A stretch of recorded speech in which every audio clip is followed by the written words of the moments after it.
So he had the $83 million judgment from E. Jean Carroll.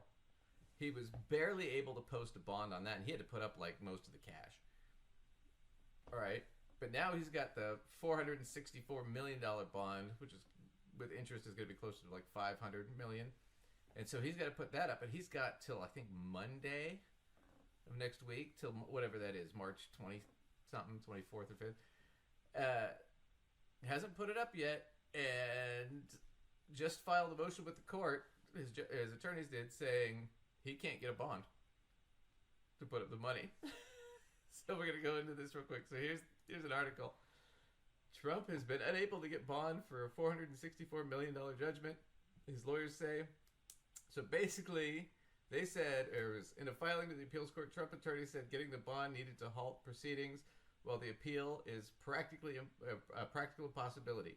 They can't get a bond. Everybody turned him down.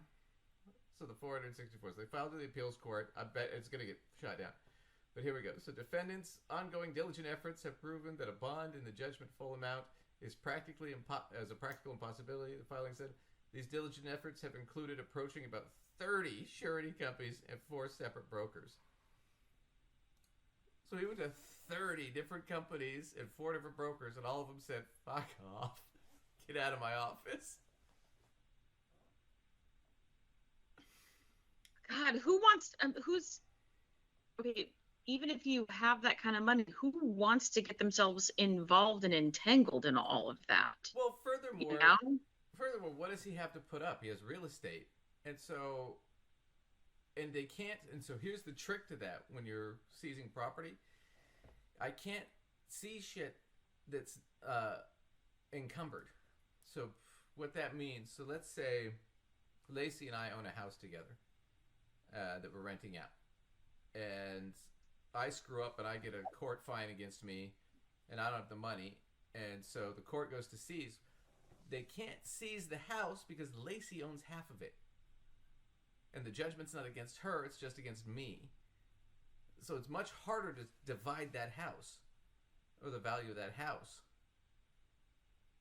right? So it's harder to split that.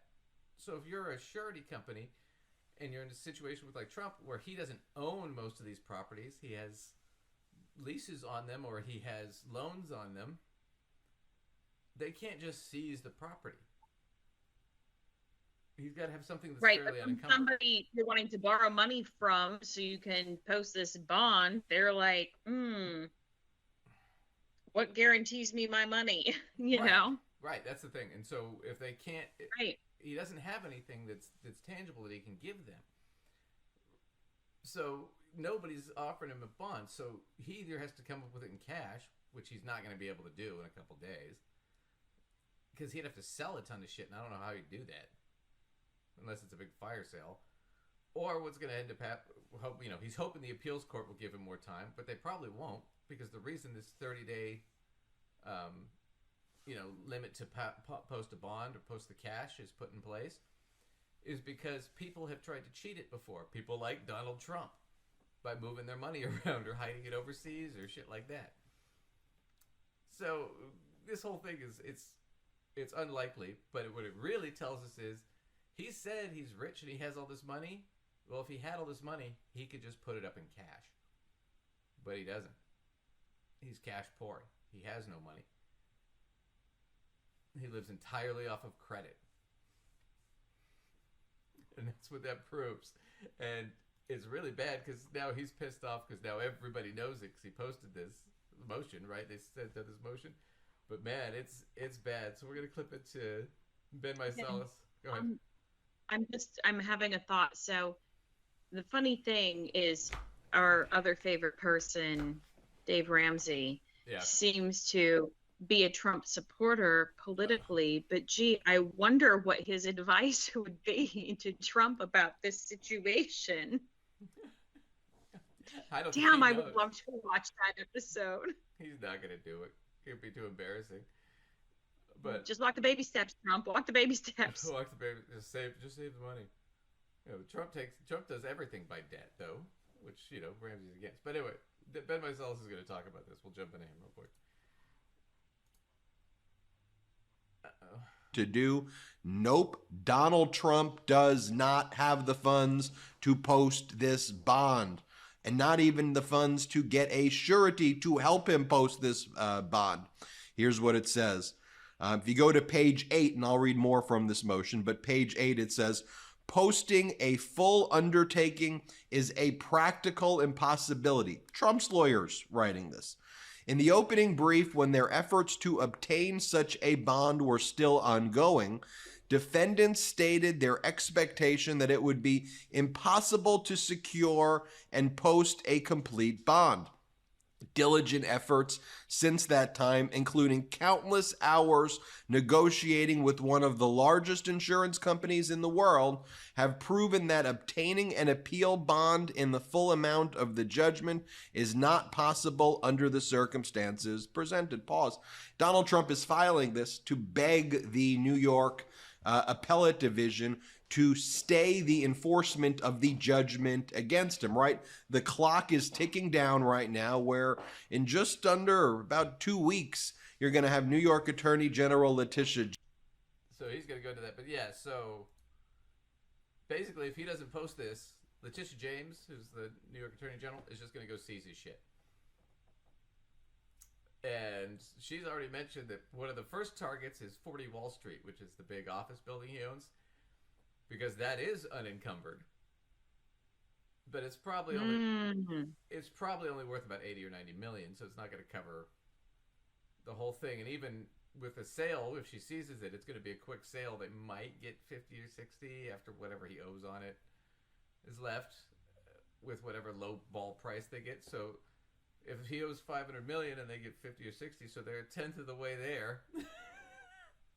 So they got to find a bunch. They're going to be some rich people pretty excited to lowball and scoop up some of his property. You know, if I had $100 million, I might be tempted to bid on 40 Wall Street. I'd rip his name off and remodel the building, but it's not like it's a bad property. He just needs some work. But yeah, he's looking at losing it all, and it's so bad. You almost feel bad. Except you don't. Except I don't care. Oh man. So it just kills me with this guy. So I wanted to clip to our favorite real quick, Alina Habba, because she was Trump's lawyer that screwed everything up in court and da-da-da. But she had to eat her words on this one, and I just want to play this real quick just to wrap this up, because this is so funny to me. Alina Habba on Trump's ability to pay his bonds.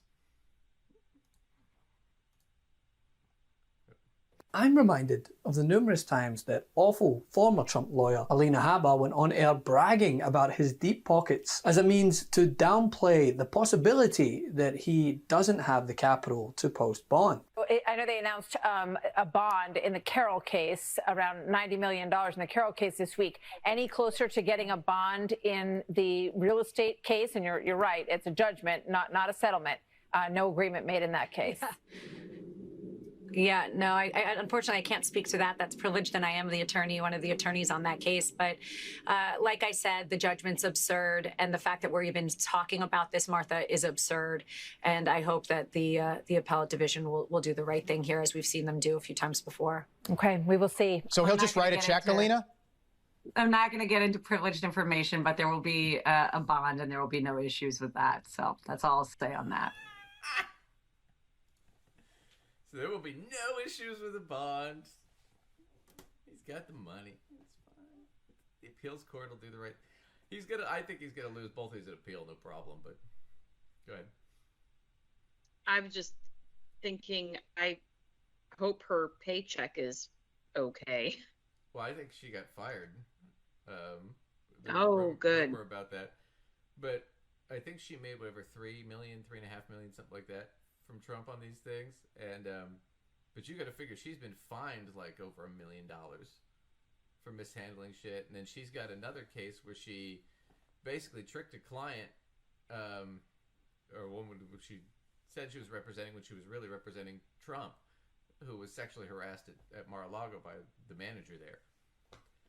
And she handled that settlement and tricked the woman into taking a lower settlement. Now the woman realized she got duped. So she's looking at losing her bar license in Florida, possibly New York. I mean, yeah, her whole career is screwed, but yep. But once again, Alina Habba, if she says it, you can pretty much guarantee it's not true. It's total horseshit. Also not the reputation you want. Yep.